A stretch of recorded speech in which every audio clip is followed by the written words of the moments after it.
Fired FBI Director James Comey was in the hot seat this morning, testifying before the Senate Intelligence Committee. Before Comey started answering questions, he delivered some opening statements saying the Trump administration defamed him and the FBI.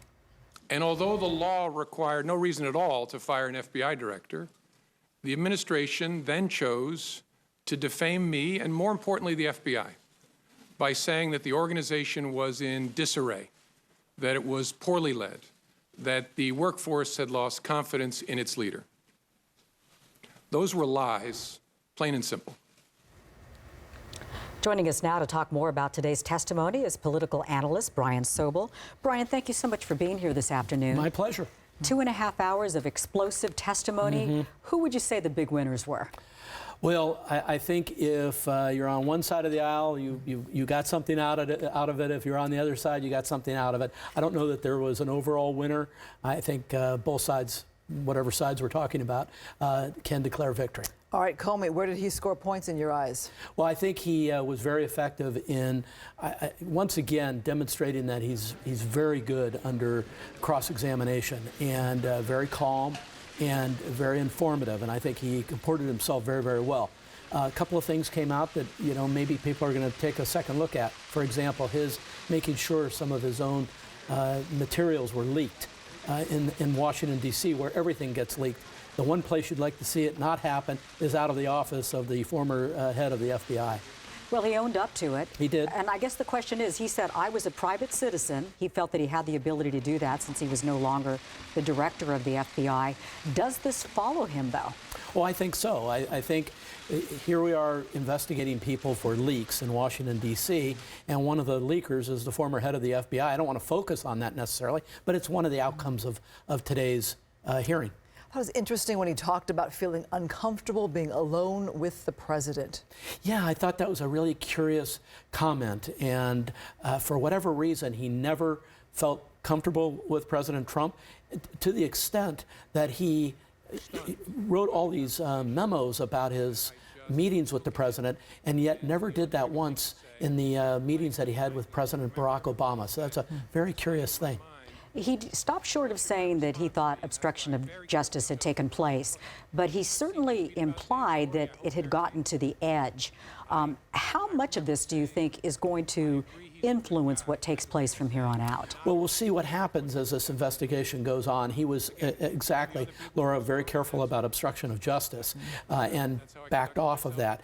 Here's another thing to look at as well. Had he felt there was obstruction of justice, he was obligated really to make a bigger deal about it, and he did not. I think that's going to be something we're going to hear more about, that he didn't make a big deal about it.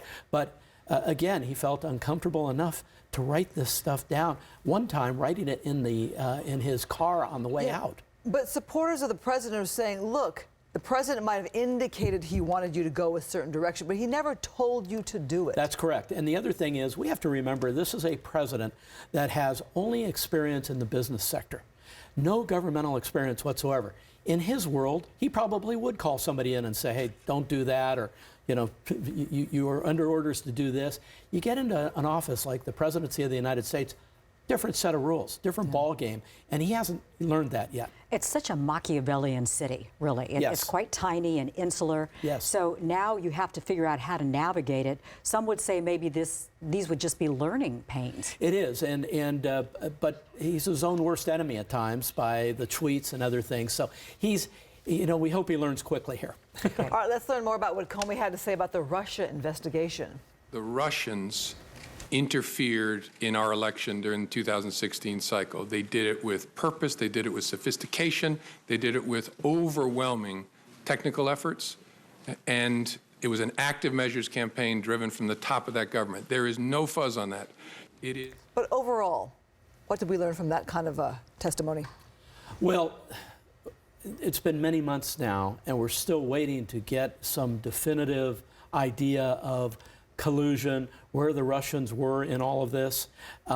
It's a misnomer to believe, and it's not historical to believe, that people don't have conversations with people in foreign governments, even as administrations are changing. It's whether the Russians somehow were colluding, we've heard that word a lot, with Trump operatives to change the results of the election or to otherwise impact the election to the extent that Hillary Clinton would be profoundly affected by it. That's the investigation.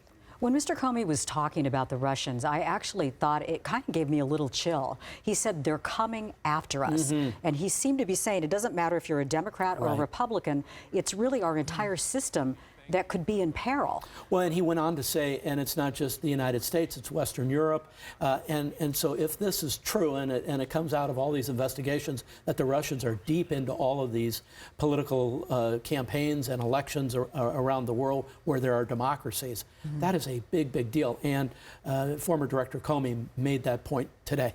All right, Brian Sobel, thank you so much. You're very A fascinating welcome. day in politics. Absolutely. All right. We'll be right back.